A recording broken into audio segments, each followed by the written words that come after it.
Hello students, welcome to Maths Mera Junoon and today we have come with the fourth lecture of Basics of Mathematics। इस lecture में हम शुरू करेंगे intervals के बारे में जानेंगे। ठीक है, अब इंटरवल्स क्या होता है, इंटरवल के लिए देखा जाए तो सबसे पहले अगर मैं ये बनाता हूँ, हमारे पास ये, इसको हम 4,6 लिख रहे हैं। It is a closed interval, close interval. अब क्लोज्ड इंटरवल का मतलब ये है कि इसमें कहीं न कहीं 4 भी आएगा और 6 भी आएगा। 4 और 6 के बीच में क्या क्या नंबर हो सकते हैं, क्या क्या नंबर हो सकते हैं वो कहीं न कहीं आप सोच सकते हो। जैसे 4 के बीच में 4.2 हो सकते हैं, 4.002 हो सकते हैं, मतलब बहुत सारे तरह के नंबर हो सकते हैं यार। 4 और 6 के बीच में बहुत सारे तरह के नंबर हो सकते हैं। 5 भी दिख रहा है, 5-6 के बीच में बहुत सारे इरेशनल नंबर होंगे, बहुत ज़्यादा रेशनल नंबर होंगे। हम कहीं न कहीं 4 to 6 लिखने का मतलब इसमें एग्जिस्ट करने वाले हर नंबर की बात कर रहे हैं। We are discussing about all possible numbers. 4 और 6 के बीच में आने वाले हर तरह के नंबर की बात कर रहे हैं, ठीक है ना। लेकिन इसमें पॉइंट ये है कि इसमें 4 और 6 दोनों ले रहे हैं, इसे हम क्लोज्ड इंटरवल कहते हैं। लेकिन अगर मैंने ऐसे लिख दिया 4,6 और यहाँ हमने स्मॉल ब्रैकेट रखा, तो कहीं ना कहीं ये जो होता है, जैसे कि ये अगर क्लोज्ड इंटरवल है, this is closed bracket and this is open bracket, तो इसका मतलब क्या है, इसमें 4 है, लेकिन अगर 6 की बात करी जाएगी तो 6 इसमें काउंट नहीं होगा। तो 6 काउंट नहीं होगा तो 6 के जस्ट पहले वाला नंबर काउंट होगा, यानी 6.99999। कोई बड़ा सा नंबर ले लो जो कि 6 के जस्ट पहले है, वो नंबर जरूर काउंट होगा। लेकिन 6, अरे यार सॉरी, दिस इज 5 पॉइंट, उसके जस्ट पहले वाला नंबर जरूर काउंट होगा, लेकिन 6 नहीं काउंट होगा क्योंकि उसके सामने ओपन इंटरवल रख गया। 4 काउंट होगा क्योंकि उसके सामने क्लोज्ड ब्रैकेट लगा हुआ है। ठीक है, अगर कहीं न कहीं ऐसा लिखा जाता है, सपोज 2 to इन्फिनाइट। अब आप यार जानते हो कि कहीं न कहीं इन्फिनाइट रीच नहीं किया जा सकता, तो हमेशा इन्फिनाइट के सामने ओपन ब्रैकेट लगाओगे, क्योंकि इन्फिनाइट हम रीच ही नहीं कर सकते। अब कहीं न कहीं मैं अगर ऐसा इंटरवल बनाया हूं तो इसमें कहीं न कहीं 2 और बहुत सारे नंबर टिल इनफाइनाइट है। ठीक है, सिंस इनफाइनाइट का कोई कंसेप्ट नहीं होता इसलिए है नहीं, और कहीं न कहीं फिर भी आप समझ सकते हो कि it has gone till infinite. यहाँ आप समझो, यहाँ पे 2 के सामने ये जो ब्रैकेट लगा है ओपन है, तो इसका मतलब इसमें 2 नहीं है, 2 नहीं है, यानी 2 के बाद कौन सा नंबर होगा, तो 2.0000000000001, यानी 2 के जस्ट बाद वाला कोई भी नंबर होगा, 2 के जस्ट बाद वाला कोई भी नंबर होगा वो काउंट होगा इसमें, लेकिन 2 काउंट नहीं होगा क्योंकि 2 के सामने ओपन ब्रैकेट हो गया।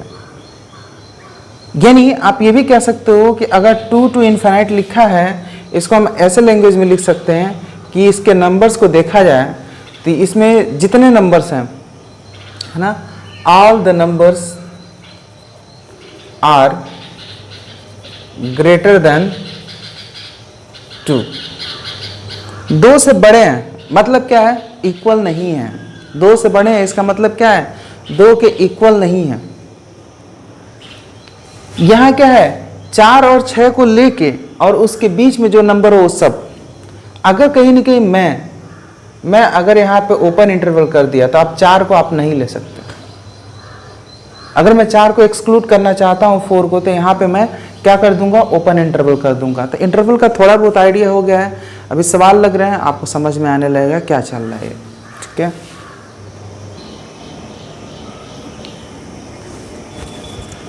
यहाँ पे देखिए कहीं ना कहीं ये जो दिया है, ये जो क्वेश्चन दिया है, क्वेश्चन ये दिया है, इफ x बिलोंग्स टू 2,7, 2,7 है ना, then x square belongs to which interval, x square belongs to which interval. √7 की जगह मैं √5 भी लिख देता हूँ। ठीक है, तो it is gonna be more than 2, ये 2 से बड़ा है।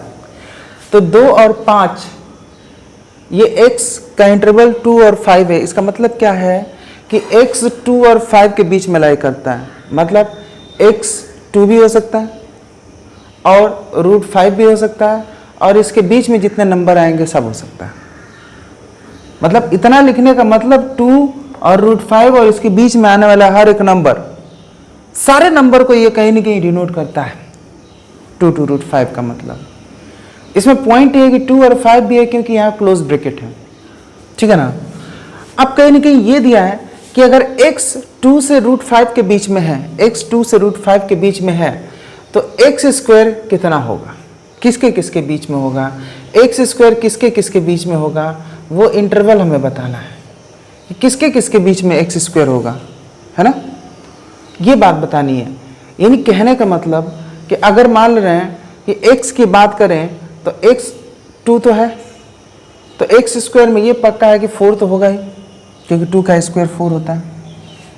अगर x 5 तक है ना, तो उसका स्क्वायर कर देंगे, क्योंकि हम x स्क्वायर का पूछ रहे हैं तो x स्क्वायर 5 होगा। भाई इसका स्क्वायर करोगे 2 का तो 4 होगा और √5 का स्क्वायर करोगे तो 5 होगा।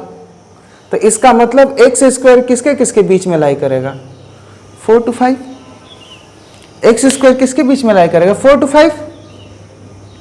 भाई अगर मैं 2.01 का स्क्वायर करूंगा, है ना, तो इन्हीं के बीच में आएगा ना, क्योंकि 2 का स्क्वायर करोगे तो 4 आ गया, है ना, और √5 का स्क्वायर किए तो 5 आ गया। अब इसके बीच का कोई भी नंबर का स्क्वायर करोगे तो इन्हीं के बीच में आएगा ना। जैसे आप ऐसे समझो कि अगर कहीं ना कहीं मैंने यहाँ लिखा 2,5, ठीक है ना, और यहाँ पे मैंने लिखा, हमने यहाँ पे लिखा 2 का स्क्वायर हो गया 4 और 5 का स्क्वायर हो गया 25, ठीक है ना। पॉइंट ये है कि अगर ये x है, अगर ये x है तो ये क्या है, x स्क्वायर है। बात समझ में आ रहा है। अब कह रहे हैं कि मान ले 2 के बीच में 3 आता है, तो 3 का स्क्वायर करोगे तो क्या आएगा, 9 इनके बीच में है कि नहीं बताओ, 4 और 25 के बीच में 9 है ना। अगर कहीं नहीं कि हम 4 लेते हैं तो 4 का स्क्वायर क्या आता है, 16, तो 4 और 25 के बीच में 16 है कि नहीं। तो कहने का मतलब अगर x की वैल्यू ये है, इनके इनके बीच लाई करती है, तो x स्क्वायर की वैल्यू इनके इनके बीच लाई करती है। ये हम कैसे सोच पा रहे हैं, थोड़ा बहुत आइडिया देने के लिए आपको ये मैं बता रहा हूँ। आपको आइडिया हो रहा होगा कि इसके बीच के किसी भी नंबर का स्क्वायर करोगे तो इन्हीं के बीच में आएगा। हमने क्या किया, किनारे वाले का स्क्वायर कर लिया, हमने किनारे वाले वैल्यू का स्क्वायर कर लिया और फिर उसके बाद से ये मैंने तय कर लिया कि इसके बीच में जो भी नंबर होंगे वो तो इधर ही आएंगे ना। इसके बीच में जो भी नंबर होंगे उनका स्क्वायर करोगे तो इसी के बीच में आएंगे, क्योंकि सबसे छोटे वाले का स्क्वायर कर लिया हमने, सबसे बड़े वाले का स्क्वायर कर लिया। अब कहीं ना कहीं बीच वाले का स्क्वायर करोगे तो बड़े वाले और छोटे वाले के स्क्वायर के बीच में आएगा कि नहीं। आपको आइडिया लग रहा होगा ये बात, है ना। पहले ये छोटी बात आप समझो, अब कहीं ना कहीं बात को थोड़ा और आगे बढ़ाते हैं, ठीक है।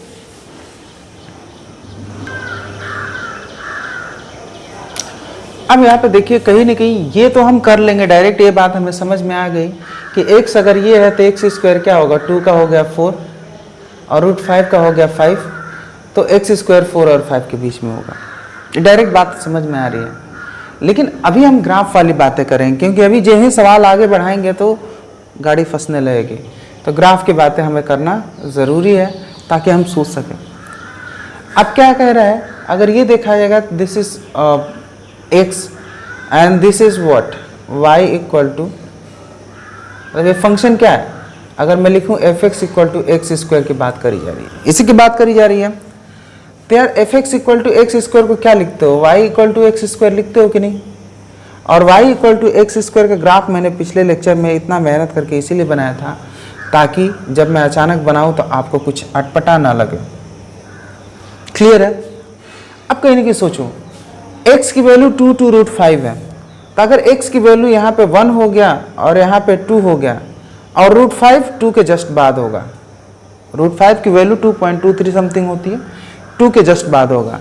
अब आप सोचो कि 2 का अगर ऊपर तक लेके जाओगे ऐसे, तो 2 का स्क्वायर होगा तो कितना आएगा, 2 का स्क्वायर होगा तो 4 आएगा, ठीक है। और फिर कहीं ना कहीं √5 को यहाँ पे लेके जाते हो और इसका स्क्वायर होगा तो कितना आएगा 5, इसका स्क्वायर होगा तो कितना आएगा 5। यानी ये बात पक्की हो गई कि जैसे हमने कहा कि x की वैल्यू इतनी होगी तो x स्क्वायर की वैल्यू क्या होगी, तो हमने लिखा y = x स्क्वायर लेते हैं और y की वैल्यू अगर हम निकाल देंगे तो x स्क्वायर की वैल्यू निकल जाएगी। बात समझ में आई? तो x स्क्वायर की वैल्यू कहाँ से कहाँ तक लाई कर रही है, तो देखो 4 से लेकर 5 तक। कहाँ से कहाँ तक लाई कर रही है? 4 से लेकर 5 तक, 4 से लेकर 5 तक। तो हम लिखेंगे कि x square will belong to 4 से 5। आपको ये लॉजिक पहले मैं एकदम to make you very easy with it, इसी के लिए मैंने ऐसा करा। क्या ये बात समझ में आ रही है? ये बात आपको समझ में आ गई होगी, ठीक है। फिर थोड़ा सा और एक और सवाल आगे बढ़ते हैं। मैंने सवाल को अब चेंज कर दिया, देख लो सवाल चेंज हो गया। -2 to √5 हमने कर दिया। तो फिर ग्राफ बनाने की तो हैबिट आपको होनी चाहिए। फटाफट ग्राफ बनाओ और धीरे धीरे ग्राफ आपके जहन में बस जाएगा। आपको फिर लगेगा कि यार ग्राफ तो बड़ा इजी होता है करना, but firstly you have to make it a habit by doing it many times. इसको बार बार करके इसको हैबिट बनानी होगी। अब यहाँ पे देखो ये -1 है, ये -2 है, ठीक है। यहाँ पे क्या है 1 है और ये 2 है, ये √5 है, ठीक है ना। ऐसे मैंने बना दिया। अब सोचो यार -2 वाली बात आई तो आप देखो -2 वाली हम लिख लिए। अच्छा, जो पहले हम तरीका सोच रहे थे वैसे देख लेते हैं। तो हम क्या कर रहे थे भाई, इसके स्क्वायर की ही बात करी जा रही है। तो -2 का स्क्वायर होता है 4 और √5 का स्क्वायर होता है 5। तो हम फटाफट बता देते कि 4 और 5 के बीच में है, हो गया बात खत्म। लेकिन ये बात गलत है, अब नहीं कह सकते, अब बात बदल गई। देखो -2 यहाँ पे लिखा हुआ है ना, -2, तो -2 का स्क्वायर हो गया 4, चलो दैट इज फाइन। यहाँ √5 लिखा हुआ है ना, √5 का स्क्वायर करोगे तो क्या आएगा 5। √5 को ले गया ग्राफ तक, ग्राफ के बाद से फिर y पे जाके पूछा भैया वैल्यू इनका कितना होगा। यहाँ से √5 दिया तो कितना दोगे आप, कितना वैल्यू होगा, तो यहाँ पे आ गया 5। ये बात समझ में आ रही होगी क्योंकि ये स्क्वायर का ग्राफ है। तो यहाँ की वैल्यू जो ही आप यहाँ पे लेके जाओगे ग्राफ से, है ना, तो इसका स्क्वायर हो जाएगा। उसी तरह -2 का स्क्वायर हो गया तो 4 हो गया। तो अब ये देखना है कि हमारी वैल्यू कहाँ से कहाँ तक आ रही है, हमारी वैल्यू कहाँ से कहाँ तक आ रही है। तो आप देखो -2 से -1 पे आ रहे हो तो ये वाली वैल्यू आ रही है। यहाँ पे आओगे तो कौन मिलेगी, ये, यहाँ पे ये, यहाँ पे ये। अब बस देखो कि इनके बीच में कौन कौन सी वैल्यू ग्राफ पे मिल रही है। अब बस इसी बात को देखो। तो अगर मैं इस हिसाब से देखूं तो इसकी भी वैल्यू मिलेगी, ये सबकी वैल्यू ग्राफ पे मिल रही होगी। यानी ग्राफ में वैल्यू कहाँ से कहाँ तक है, माइंड इट। ग्राफ में जो वैल्यू है, अगर -2 से √5 की बात करूंगा तो यहाँ से ग्राफ की वैल्यू शुरू हो रही है और यहाँ तक आ रही है, ठीक है। अब बताओ, ये कहीं ना कहीं तो 0 है, ये क्या हो गया 1, ये हो गया 2 और ये हो गया 3।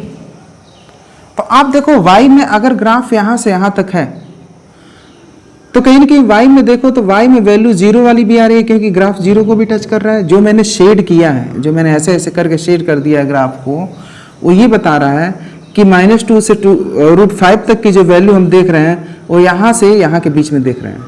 यानी यहाँ से यहाँ के बीच में ग्राफ पूरा शेडेड है। ये बात समझ में आ रही है? यहाँ से यहाँ के बीच में ग्राफ पूरा शेडेड है, इसका मतलब यहाँ से यहाँ तक ये हर ग्राफ अपने आप को y में देखेगा और ग्राफ देखेगा कि मेरी वैल्यू किससे किसके बीच में आ रही है। तो हर ग्राफ के लिए जो ही y में आप जाओगे तो आप देखोगे y की वैल्यू की शुरुआत कहाँ से हो जा रही है, 0 से। भाई यहाँ पे ये भी ग्राफ शेडेड है तो इसका देखोगे तो ये 0 पे भी ग्राफ है और 0 से बढ़ते हुए ग्राफ कहाँ तक गया है, 5 तक। ये जो शेडिंग हुई है ग्राफ की, इस ग्राफ पे चढ़ के जब y पे देखोगे, है ना, पूरी शेडिंग पे जब आप चक्कर लगाओगे, यहाँ पे चढ़ गए, है ना, यहाँ पे आप चढ़ गए ऐसे, ठीक है, और कहीं ना कहीं यहाँ पे चढ़ के इस पे y पे देख रहे हो तो 4 है, चलते आए चलते आए चलते आए, यहाँ 2 दिखा, यहाँ 1 दिखा, यहाँ 0 दिखा, यहाँ फिर से 1 2 3 4 5, आपको 5 तक नंबर दिखा। इसके ऊपर ग्राफ शेड नहीं है, इसके ऊपर ग्राफ को शेड नहीं करा है। अच्छा, ये ग्राफ मैंने शेड क्यों करा, क्योंकि -2 से √5 तक की जितनी वैल्यूज़ हैं, है ना, जितनी वैल्यूज़ हैं सारी वैल्यूज़ आनी है, क्योंकि यहीं से यहीं के बीच में पूछा गया है। तो सारी वैल्यूज़ इसके बीच में आनी है, तो उस ग्राफ को हमने शेड कर दिया। शेड करने के बाद ग्राफ पे हम खड़े होकर चलना शुरू किए और ये देखे कि ग्राफ की वैल्यू कितनी आ रही है। तो ग्राफ की वैल्यू देखे के कहाँ जाती है, तो ग्राफ की वैल्यू देखी जाती है वाई एक्सिस पे। कहाँ देखी जाती है? वाई एक्सिस पे। तो जब ये वाई एक्सिस पे देखना शुरू किया तो यहाँ पे इसे दिखा 4, थोड़ा आगे बढ़ा तो दिखा 3, थोड़ा आगे बढ़ा तो दिखा 2, फिर 1 दिखा, फिर 0 भी दिखा, फिर से ऊपर 1 2 3 4 5 तक गया। यानी आप बताओ कि क्या इसे केवल 4 से 5 के बीच के ही नंबर दिखे? अगर आप इस बात को ध्यान दोगे तो आपको ये दिख रहा होगा कि नहीं सर, इसमें 4 और 5 के बीच का नंबर केवल नहीं दिखे, इसे 0 भी दिखा, इसे 0 भी दिखा, 1 भी दिखा, 2 भी दिखा, 3 भी दिखा, 4 दिखा और 5 तक दिखा।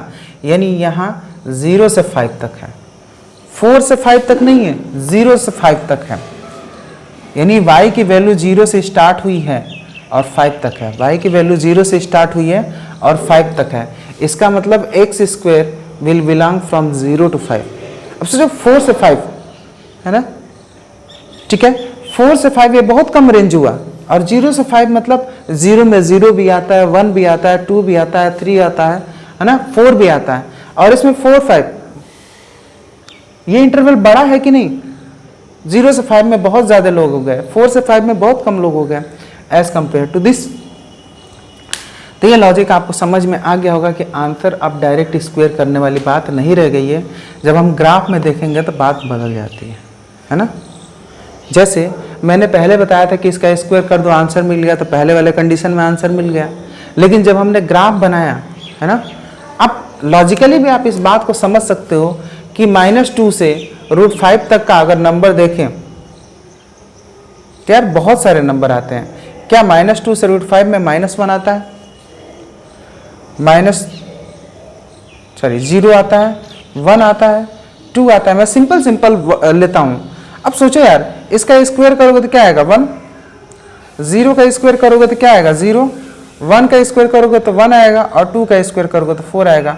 आप बताओ, ये इंटरवल अगर आप लेते तो 4 और 5 के बीच की ही बात करते तो ये तो बात सही हो गई, लेकिन ये 4 5 के बीच में नहीं ना है, तो फिर तो ये छूट जाते ना, ये छूट जाते कि नहीं? 1 0 1। तो बहुत सारे केसेस छूट रहे थे, इसलिए इस तरीके का इस्तेमाल किया। ये हो सकता है आपके लिए नया हो, बट कीप डूइंग, आपको आदत पड़ जाएगी, क्योंकि इसी चैप्टर में ये आदत डाल लेनी है ना, ताकि बाद में ये छोटे छोटे काम हमें नहीं करने हैं। कई बार जब करोगे तो आपको लगेगा अच्छा यही हो रहा है। हो सकता है पहली बार में आपको लगे कि यार क्या चल रहा है, ये क्या शेडिंग कर दिया गया। और कुछ लोग हैं जो कि थोड़ा बहुत जानते होंगे तो उनको फटाफट समझ में आएगा अच्छा ये हो रहा है। फिर भी कीप डूइंग। चलते हैं फिर अगले सवाल पे। तो कहीं ना किसी पे एक थर्ड क्वेश्चन हमें मिला कि x is between 2 to 9 then x square belongs to. ये बड़ा इंपॉर्टेंट है भाई, ये y f(x = x square y = x square, मतलब जस्ट माइंड इट, इसको सीखना है आपको। तो कहीं ना कहीं फटाफट y = x स्क्वायर का वही ग्राफ बना रहे हैं। अच्छा, ये ग्राफ बार बार क्यों बना रहे हैं? क्योंकि ये ग्राफ मैंने आपको बताया था y = x स्क्वायर का पिछले लेक्चर में। अब कहीं ना कहीं ये जो कह रहा है कि 2 to 9 अगर x है ना, 2 to 9 है, तो आप सोचो यहाँ पे अगर देखा जाए तो 2 कहीं ना कहीं यहाँ पे 0 1 होगा, 2 यहाँ पे आएगा, और 9 कहीं ना कहीं यहाँ पे आएगा। यही ना होगा भाई, एक्स एक्सिस में आप चलते हो तो 0 से यहाँ नंबरिंग शुरू होगी, तो कहीं 2 आएगा, फिर बाद में 9 आएगा। अगर कहीं ना कहीं इसे y ले जाके मिला भी देते हो, मिला देते हो और फिर इस ग्राफ को शेड कर देते हो। ग्राफ को हमने शेड कर दिया, 2 to 9 पहले मिला लिया, फिर ग्राफ को शेड कर दिया, और फिर देखा कि ग्राफ में कौन कौन से वैल्यूज मिल रहे हैं। तो पहले तो ये देखो 9 पे क्या मिल रहा है, तो y = x स्क्वायर है, तो अगर कहीं ना कहीं x 9 है तो y क्या हो जाएगा? 9 का स्क्वायर यानी 81, ठीक है। और यहाँ पे 2 है, x 2 है, और ये x स्क्वायर होने वाला है, तो 2 का स्क्वायर होता है 4। यानी ये चीज़ हमें दिख गई कि ग्राफ ये कहना चाहता है, अगर इस ग्राफ में चलना शुरू करोगे और इधर की तरफ ताकना शुरू करोगे तो आपको 4 दिखेगा, 5 दिखेगा, 6 दिखेगा, 7 8 9 10 दिखेगा। कहाँ तक दिखेगा? 81 तक। इसका मतलब ये है कि अगर कहीं ना कहीं एक्स स्क्वायर किसके किसके बीच का इंटरवल है, तो हम लिख देंगे 4 to 81, ठीक है, 4 to 81। अगर मान रहे हैं कि यहाँ 9 की जगह पे ओपन ब्रैकेट हो जाता तो फिर 81 को एक्सक्लूड कर देते, 81 को एक्सक्लूड कर देते। ये बात समझ में आना चाहिए, एक्सक्लूड मतलब बाहर कर देते। यहाँ ओपन है तो यहाँ भी ओपन हो जाएगा। अगर कहीं ना कहीं यहाँ क्लोज है तो यहाँ पे क्लोज है। तो ये बात का आइडिया आपको लगा होगा कि किस तरीके से हम ग्राफ को सेट करके वैल्यू को बता रहे हैं, ठीक है। अब कहीं ना कहीं यहीं पे अगर -2 to 9 दे दिया, थोड़े चेंजेस कर रहे हैं, तो जो ही -2 कर दिया तो अब आप कहाँ आ गए, यहाँ पे आ गए और बात अब बदल गई, क्योंकि -2 यहाँ पे है और इसको जब आगे बढ़ाओगे तो यहाँ पे पहुँच गया, है ना। और -2 का जब स्क्वायर करोगे, सॉरी यार, -2 समथिंग यहाँ पे है, ग्राफ की थोड़ी सी गड़बड़ी है। तो -2 का जब आप जाओगे तो यहाँ पे पहुँचोगे और जब ग्राफ पे चले गए तो फिर y पे यहाँ से जाओगे तो y पे कितना होगा, -2 का स्क्वायर 4 होता है। तो यहाँ पे ग्राफ कहाँ से कहाँ तक हो गया, मतलब -2 से लेकर 9 तक, ये नहीं दिया है, -2 से लेकर 9 तक। तो -2 से लेकर 9 तक के ग्राफ को मैंने सेट कर दिया। तो -2 से 9 तक का ग्राफ को सेट किया तो इस ग्राफ की वैल्यू कितनी है ये कैसे जानेंगे, तो ग्राफ पे चढ़ जाओ और y पे देखना शुरू करो। तो यहाँ पे खड़े हो गए, जब ही y पे चलना शुरू करोगे तो पहले आपने देखा कि 4 है वैल्यू, फिर चलते चलते आया तो 0 भी दिखा, फिर आगे बढ़ना शुरू किया तो फिर दोबारा 4 दिखा, फिर ऐसे चलते गया तो और बड़ी बड़ी वैल्यू दिखाई दी और लास्ट में गए तो 81 भी दिखाई दिया। क्यों, क्योंकि आप y पे देख रहे हो। तो एक्चुअल में आप 4 से 81 वैल्यू नहीं देखे हो, आप 0 भी देखे हो, 0 भी देखे हो कि नहीं। तो कहीं ना कहीं यहाँ पे अगर लिखा जाएगा तो x स्क्वायर बिलोंग्स टू, ठीक है, जैसे इसको मैं ऐसे ओपन कर देता हूँ, बिलोंग्स टू। तो जो ही मैंने ओपन किया तो 2 का स्क्वायर क्या होता है, 4, है ना। 2 का स्क्वायर क्या होता है, 4। नहीं, आपके लिए टफ हो जाएगा, फिर समझ में नहीं आएगा आपको। x स्क्वायर बिलोंग्स टू, है ना, x स्क्वायर बिलोंग्स टू तो क्या हो गया, -2 से 9 तक है। तो -2 की बात करेंगे, ठीक है ना। तो -2 से 9 तक है, तो ग्राफ में क्या दिख रहा है, तो ग्राफ में हमें दिख रहा है कि इस ग्राफ पे चल रहे हैं तो 0 से लेकर 81 तक की हर वैल्यू दिख रही है। तो ये क्या हो गया, 0 से लेके 81 तक की हर वैल्यू दिख रही है। चूंकि 9 ओपन ब्रैकेट है तो 81 भी क्या हो जाएगा, ओपन हो जाएगा। क्यों, क्योंकि इस सवाल में 9 है नहीं, तो 9 है नहीं तो उसके स्क्वायर को भी कंसिडर हम नहीं करेंगे। ये बात आपको समझ में आने लगी होगी।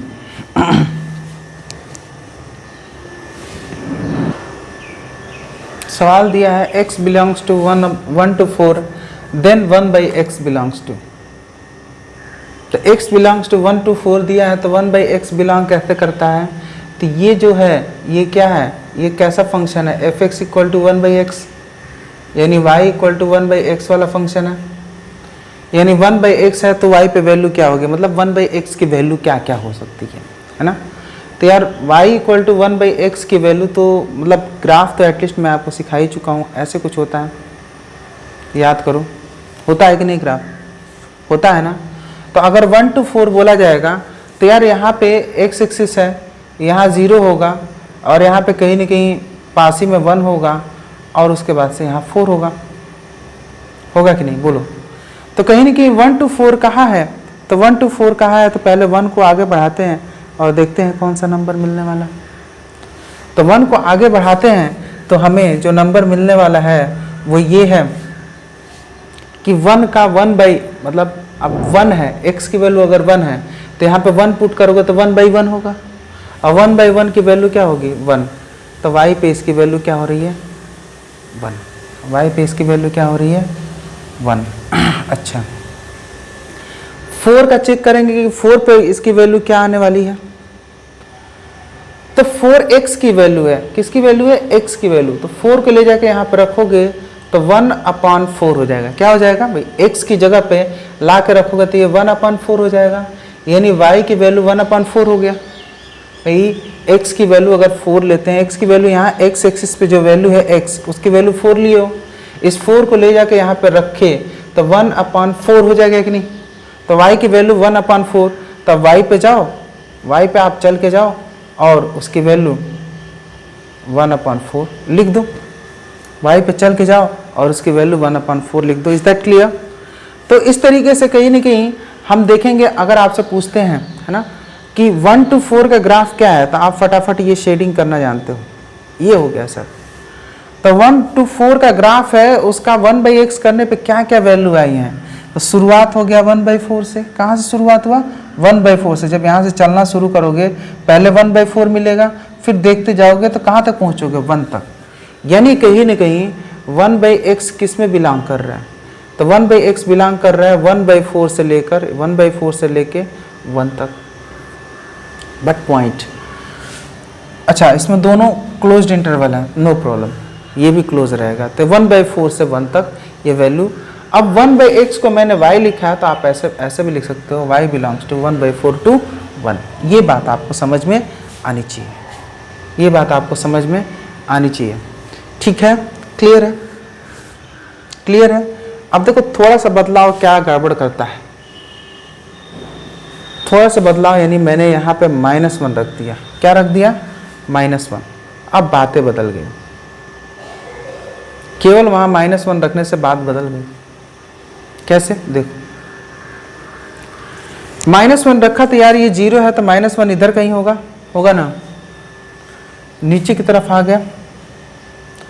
-1 अगर कहीं इनके इस फंक्शन में ले जाकर रखे, -1 उठा के x की जगह पर रखे, तो 1 ऊपर है और नीचे -1, तो क्या आ जाएगा आंसर? -1। यानी -1 पे रखे तो y की वैल्यू क्या आने वाली है? तो आप यहाँ मिलाओगे तो इसकी वैल्यू क्या आने वाली है? -1। ये तो क्लियर है। अरे यार -1 रखोगे तो 1/-1 ही होता है। अच्छा अगर 4 रखोगे तो मान ले 4 ये है, सपोज दिस इज 4। ग्राफ में जो शेडिंग किया था, शेडिंग हटा देते हैं। 4 को इस पे लेके जाओगे, 4 को इस पे लेके जाओगे, है ना, तो क्या मिलेगा? 4 को लेके जाओगे तो क्या मिलेगा? चलो देखते हैं क्या मिलेगा। 4 को लेके जाओगे तो यहाँ से x से 4 को लेके गया और इस x पे डाल दिए, है ना, तो 1 और x की जगह पर 4 डाल दिए, तो ये 1/4 हो गया कि नहीं y की वैल्यू। तो 4 को लेके जाओगे तो y पे आपको क्या मिलना है? 1/4 मिलने वाला है। क्या मिलने वाला है? 1/4। अब ये काम हो गया। अब ग्राफ में हमें देखना है, ग्राफ में अब हमें देखना है, ग्राफ में हमें क्या क्या मिला। तो सोचो यहां से -1 से 4 तक है, -1 से 4 तक है, तो आप शेड किए। -1 से जो ग्राफ ऊपर, तो -1 के ऊपर ग्राफ दिख नहीं रहा है, नीचे दिख रहा है, तो नीचे वाले को शेड करो।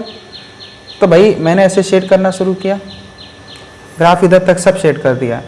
फिर उसके बाद फिर 0 पे है, तो 0 से जब ताकना शुरू किया तो अब ऊपर ग्राफ दिख रहा था, तो ऊपर से शेडिंग शुरू किया हमने, शेडिंग हो गया। अब फिर कहाँ तक शेडिंग किया? 4 तक शेड किया। पॉइंट समझो, -1 से 4 तक का ग्राफ शेड करना था, तो यहाँ नीचे ग्राफ है, तो -1 से 0 जितना ग्राफ था सबको शेड किया, और 0 से इतना जितना ग्राफ था सबको उधर शेड कर दिया। मतलब पूरे ग्राफ को -1 से 4 के बीच में जो ग्राफ मुझे दिख रहा था सबको शेड कर दिया। तो ग्राफ कह क्या रहा है? ये ग्राफ कह रहा है कि ये वैल्यू गई है -∞, भाई नीचे गई है तो माइनस में जाएगी, तो ये वैल्यू गई है -∞ में, और ये वैल्यू गई है +∞ में। तो इसका मतलब क्या हुआ? इसका मतलब ये हुआ कि इसकी वैल्यू -1 तक आई है। कहाँ से? -∞ से -1 तक। आप y में जब देखोगे, इस ग्राफ पे चढ़ के जब आप चलोगे, तो y में यहाँ पे -∞ कहीं होगा नीचे, और जब आप ऊपर चलते आओगे तो कहाँ तक पहुँचोगे? -1 से 1 तक। तो यानी इस ग्राफ में आप -∞ से -1 तक चले हो। मैंने कहा इन्फिनिटी जब भी रहता है तो ओपन ब्रैकेट लगते हैं। तो जब ग्राफ में चढ़ते हुए आप यहाँ पे आए तो -∞ से कहाँ तक पहुँचे? -1 से 1 तक। इसके बाद शेडिंग तो खत्म हो गई ना। अब कहीं ना कहीं इसकी शेडिंग चेक करना शुरू करो, है ना। दूसरी चीज -1 वैल्यू है और क्लोज ब्रैकेट है, तो यहाँ पे क्लोज लग जाएगा, ठीक है। अब यहाँ पे चेक करो, यहाँ जो ही 0 पे आए, मतलब यहाँ से यहाँ तक का तो काम हो गया, जो शेड किए थे उस ग्राफ से देख लिए, तो ये -∞ से -1 तक आए y में, है ना। यहाँ पे देखो 0 पे आ गए। अब देखो इस ग्राफ की शेडिंग के देखो, तो ये ग्राफ कहाँ है? तो ये ऊपर, ये -∞ की तरफ ग्राफ है, ऊपर +∞ की तरफ, एकदम ऊपर, यानी पॉजिटिव, यानी इन्फिनिटी पे ग्राफ है। तो ग्राफ इन्फिनिटी तक गया है।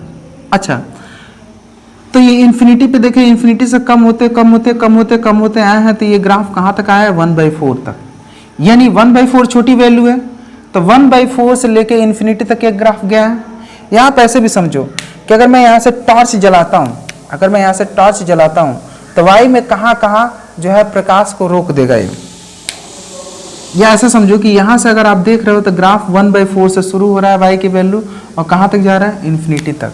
तो ये हो गया 1/4 टू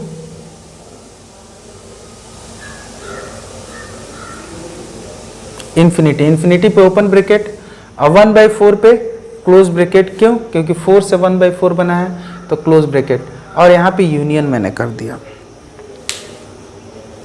सोचो ये कितना छोटी सी चीज थी लेकिन कितनी वैल्यूज आ गई, है ना। पहले यही प्लस था तो 1 to 4 की वैल्यू छोटी सी वैल्यू आई थी, यहाँ माइनस हो गया तो कितनी वैल्यू आ गई, माइनस इन्फिनिटी से -1 और फिर कहाँ से 1/4 टू इन्फिनिटी, यानी बहुत ज़्यादा वैल्यू कवर हो गई। यानी कि यहाँ पे आपसे पूछा जाएगा कि 1/x की वैल्यू, यहाँ पे आपसे ये पूछा जाएगा कि 1/x की वैल्यू किसके किसके बीच लाई कर रही है, तब माइनस इन्फिनिटी से -1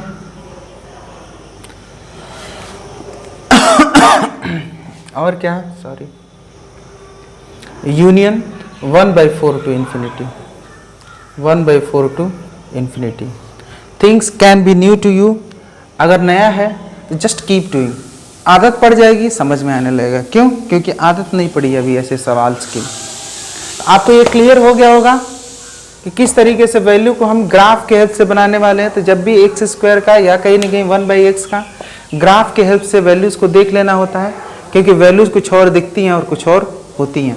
क्योंकि कभी भी मैं आपसे कहूँगा कि -1 से 4 तक का वैल्यू x है तो 1/x का बताओ, तो एक जनरल स्टूडेंट क्या करेगा, 1/x का बताना है तो -1 का 1/x करेगा तो -1 हो जाएगा, और 4 का 1/x करेगा तो 1/4 हो जाएगा, तो बता देगा -1 से 1/4, जो कि गलत है। जनरली बच्चा यही करता है, लेकिन जब आप ग्राफ से देखते हो तो आपको ये बात समझ में आती है कि नहीं यार, इसकी वैल्यू तो इतनी हो सकती है। इसको आप इमेजिन भी कर सकते हो, आप वैल्यूज़ को इमेजिन भी कर सकते हो। सोचो कि -1 से इधर आना शुरू किए, है ना, तो ये वैल्यू और छोटी होती गई, और जब वैल्यू और छोटी होती जाती है तो आंसर उसका और बड़ा होता जाता है। बस सिंपल सी यही कंसेप्ट लगा, इसके हिसाब से हुआ। फिर भी ये बात आपको समझ में आ जानी चाहिए, ठीक है। यहाँ पे कुछ चीज़ें नई सीखते भी हैं, सवाल को भी देख लेते हैं एक बार।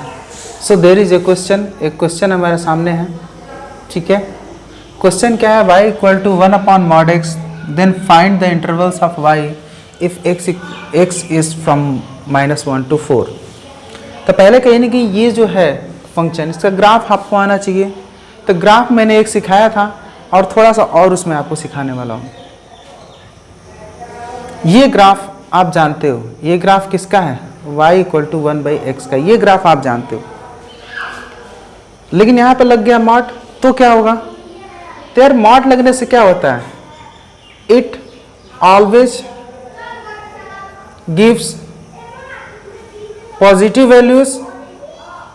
तो ये अगर हमेशा पॉजिटिव वैल्यू देता है तो सोचो कि यहाँ पे तो पॉजिटिव वैल्यू निकली। जैसे कि मैं कह रहा हूँ कि अगर मान ले मैं 2 लिख रहा हूँ, अगर इसका मॉड ले लिया तो ये 2 दिया, -2 का मॉड 2 दिया, -1/2 है तो इसका मॉड क्या हो जाएगा, 1/2, मतलब ये हमेशा पॉजिटिव वैल्यू देगा। तो ग्राफ में ये तो कहीं ना कहीं आप देखो, अगर ये y एक्सिस है, ये x एक्सिस है, तो ये वाला ग्राफ तो x के ऊपर है, तो ऊपर वाला ग्राफ तो पॉजिटिव ही दे रहा है भाई, ये इसके ऊपर का उत्तर तो पॉजिटिव ही है, इसके नीचे का उत्तर नेगेटिव है। तो ये जो ग्राफ है नेगेटिव उत्तर देगा, नेगेटिव आंसर देगा।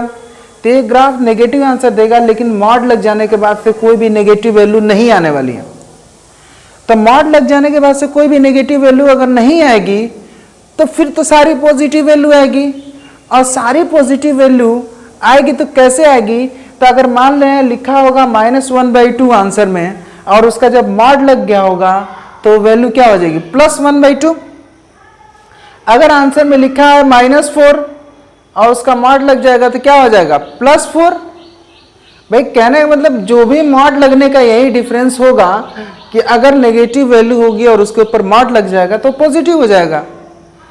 यानी ग्राफ नेगेटिव तो नहीं बन सकता इसमें, क्योंकि मॉड लगने से ये हो गया ग्राफ नेगेटिव नहीं बन सकता। तो ग्राफ नेगेटिव नहीं बन सकता तो फिर ग्राफ कुछ ऐसा बन जाएगा, ग्राफ कुछ ऐसा बन जाएगा। यानी -x पे भी ग्राफ पॉजिटिव ही बनेगा, -x पे भी ग्राफ पॉजिटिव ही बनेगा। क्यों? क्योंकि यार आप जानते हो मॉड हमेशा क्या करता है, पॉजिटिव वैल्यू देता है। जब पॉजिटिव वैल्यू देता है तो क्या अब हम कहीं ना कहीं इस इंटरवल को चेक कर सकते हैं? तो ये इंटरवल कह रहा है कि -1 से शुरू करो। कहाँ से? -1 से। Just I am taking here -1 और कहाँ तक जाना है? 4 तक। तो 1 2 3 4, यहाँ 4 पे आ गए, है ना। अच्छा ये बताओ -1 पे वैल्यू कितनी होगी? तो -1 ले जाके और यहाँ पे रखोगे तो यहाँ पे जो ही -1 आएगा तो कैसे आएगा? देखो 1/x की जगह पे -1 लिख गया और जब मॉड लिए थे 1 हो गया, यानी आंसर आ गया 1। यानी -1 पे वैल्यू कितनी आ रही है? 1। देखो आ भी रही है, ग्राफ से भी 1 आ रही है। अच्छा अगर कहीं ना कहीं इसके जगह पे हम 4 ला के रखेंगे तो 4 का मॉड 4 ही होगा, यानी 1/4 आंसर आएगा। भाई 4 पॉजिटिव है तो उसका मॉड तो पॉजिटिव ही होगा, तो 1/4 आंसर आएगा। x की जगह पे जब हमने 4 ला के रखा है, x की जगह 4 रखा तो 1/mod4 हो गया। अब mod 4 यानी पॉजिटिव वैल्यू आई तो 1/4 हो गया। अब कहीं ना कहीं इसको हम आगे एक्सटेंड करते हैं, ग्राफ पे ले जाते हैं और 4 पे जो आंसर आने वाला है वो कितना आएगा? 1/4। कितना आने वाला है? 1/4। तो फिर ये तो ठीक है, इतना हमने वैल्यू तो फाइंड आउट कर लिया, लेकिन हमें करना क्या था? तो हम -1 से 4 तक जा रहे हैं, तो जो ग्राफ -1 से 4 के बीच में है सबको क्या कर देना है? आपको शेड कर देना है। तो देखो -1 के 4 के बीच में यही ग्राफ दिख रहा है। अगर यहाँ से मैं चलना शुरू करूँगा तो ऊपर ग्राफ देखूंगा तो यही ग्राफ दिखेंगे, हमें इतना पार्ट दिखेगा। तो ये दिखेगा नहीं भाई, 4 से आगे जाओगे तब दिखेगा, ये -1 से इधर जाओगे तब ये ग्राफ दिखेगा। मैं कह रहा हूँ -1 से 4 के बीच में ही तुम्हें ग्राफ देखना है, क्योंकि ये बोला है -1 से 4 के बीच में x होना चाहिए। तो x एक्सिस पे जो नंबर है वो -1 से 4 के बीच में ही देखेंगे। तो ग्राफ इतना शेड हो गया इतना ग्राफ शेड हो गया। तो हम यहीं पे देख लेते हैं कि कहीं ना कहीं ये वैल्यू क्या क्या आ सकती है ना। तो ये वैल्यू का देखेंगे, ठीक है। तो वैल्यू क्या क्या आ सकती है, y की वैल्यू क्या आ सकती है? आप चाहो तो y लिख सकते हो या 1/mod x लिख सकते हो। भाई y = mod 1/mod x है, तो 1/mod x लिखो या y लिखो, एक ही बात हुई, ठीक है। तो y की वैल्यू किससे किसके बीच में आएगी? तो y एक्सिस पे ही तो y की वैल्यू मिलेगी। किसके किसके बीच में मिलेगी? तो सबसे छोटी वैल्यू लो और सबसे बड़ी वैल्यू तक पहुंच जाओ। सबसे छोटी वैल्यू क्या है? 1 है इसमें, नहीं -1 भी आ रहा है कि नहीं? 1/4। तो ये वैल्यू कहाँ से शुरू हो रही है? 1/4 से। वैल्यू कहाँ से शुरू हो रही है? 1/4 से। और ये वैल्यू कहाँ तक गई है? इनफाइनाइट तक। तो इसका आंसर क्या होगा? इसका आंसर होगा 1/4 से इनफाइनाइट। इसका आंसर क्या होगा? 1/4 से इनफाइनाइट। ग्राफ को देखते हुए आप y एक्सिस पे चढ़ जाओ और देखते जाओ, जो जो ग्राफ दिख रहे हैं, जहाँ जहाँ ग्राफ दिख रहे हैं वो सारे ग्राफ कहीं न कहीं इनफाइनाइट तक चले गए हैं। तो y पे वैल्यू ग्राफ से जो मिलनी वैल्यू शुरू हुई, ग्राफ से मिलने वाली वैल्यू 1/4 से मिलनी शुरू हुई, 1 भी मिला और बहुत सारी वैल्यू मिली, टिल इनफाइनाइट मिला। तो 1/4 से इनफाइनाइट तक की वैल्यूज़ आपको यहाँ से मिलने वाली हैं। ये बात आपको समझ में आ गई होगी।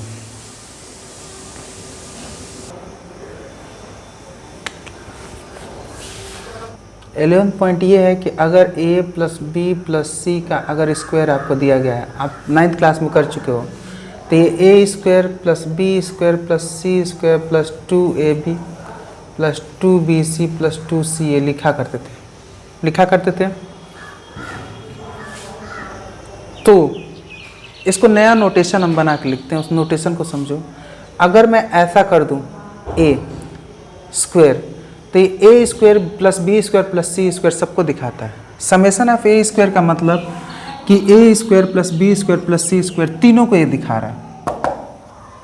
ये बात आपको समझ में आनी चाहिए। अच्छा, क्योंकि a b c तीन ही है जिस पे ये बनना है। तो इसको कैसे लिख सकते हैं? तो इसको मैं ऐसे लिख सकता हूँ 2ab, ऐसे लिख सकता हूँ। तो क्या दिखा रहा है? 2ab + 2bc + 2ca। Mind it, 2ab + 2bc + 2ca पूरा दिखा रहा है, समेशन दिखा रहा है कि ये किसी का जोड़ है और जो कॉम्बिनेशन बना है उसका जोड़ है, तो इसका मतलब हम क्या लिख सकते हैं? इसका मतलब ये लिख सकते हैं कि इसे ए स्क्वायर प्लस 2ab, ये भी लैंग्वेज है इसे लिखने का, और ये लैंग्वेज सीखना ज़रूरी है, ये लैंग्वेज सीखना ज़रूरी है। तो फिर आप कहोगे कि सर अगर मान रहे हैं ये a plus B plus C plus D रहता तो क्या होता सर? तो यार A square plus B square plus C square plus D square plus 2ab plus 2bc plus 2ca plus 2cd, भाई डी तक गया है, प्लस 2da, यहाँ तक आ जाओगे। ऐसे चलते जाओगे, गाड़ी आगे बढ़ती जाएगी आपकी।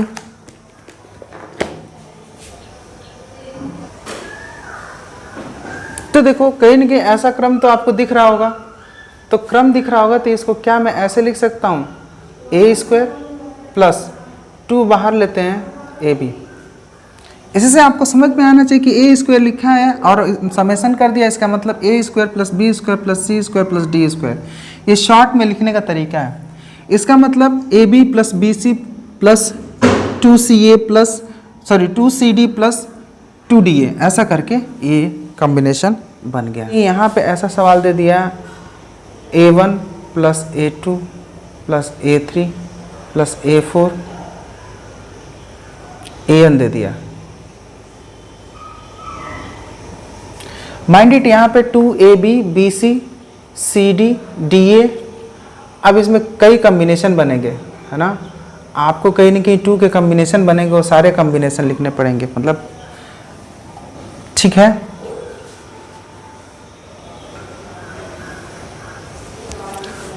इसमें और जो भी कॉम्बिनेशन बनने थे वो सारे के सारे कॉम्बिनेशन लिखे जाते, A B B C C D D A C A B D, ये सबका कॉम्बिनेशन लिखा जाएगा। लेकिन जो शॉर्ट लैंग्वेज है ये बड़ा इंपॉर्टेंट है, जो हमें सीखना है कि जो भी कॉम्बिनेशन बने, लेकिन ये सारे कॉम्बिनेशन को बता रहा है कि A B B C C D क्या क्या कॉम्बिनेशन बनेगा सबको ले रहा है, एंड 2 आगे हो गया।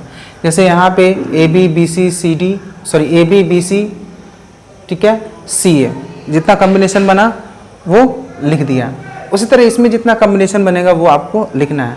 तो फिर ऐसा आएगा तो इसको कैसे लिख सकते हैं? इसमें तो यार n है, इसमें n है, तो इसे कैसे लिखेंगे? तो इसे सिंपली आप ऐसे लिखोगे a1 स्क्वायर, अब a1 का मतलब a से n तक, प्लस 2a1 a2 लिखोगे। माइंड इट, ये समझ में आ गया होगा। यानी a1 a2 के बाद से जितने कॉम्बिनेशन बन सकते हैं, a1 a2 a2 a3 a3 a4 a4, मतलब जितने 2 के कॉम्बिनेशन बनेंगे सारे के सारे वैल्यू ये ले लिया। इसके कहने का मतलब ये है, you don't need to write it many times कि ये कितना कॉम्बिनेशन, इतना सारा लिखने की जरूरत नहीं है। जस्ट थिंक अबाउट इट, ऐसा लिख सकते हैं, इसका मतलब समझ लेना है। और a1 का स्क्वायर मतलब a1 का स्क्वायर प्लस a2 का स्क्वायर प्लस a3 का स्क्वायर प्लस a4 का स्क्वायर टिल an का स्क्वायर, सारा का सारा। तो लैंग्वेज आपको समझ में आ गया होगा ये क्या कह रहा है।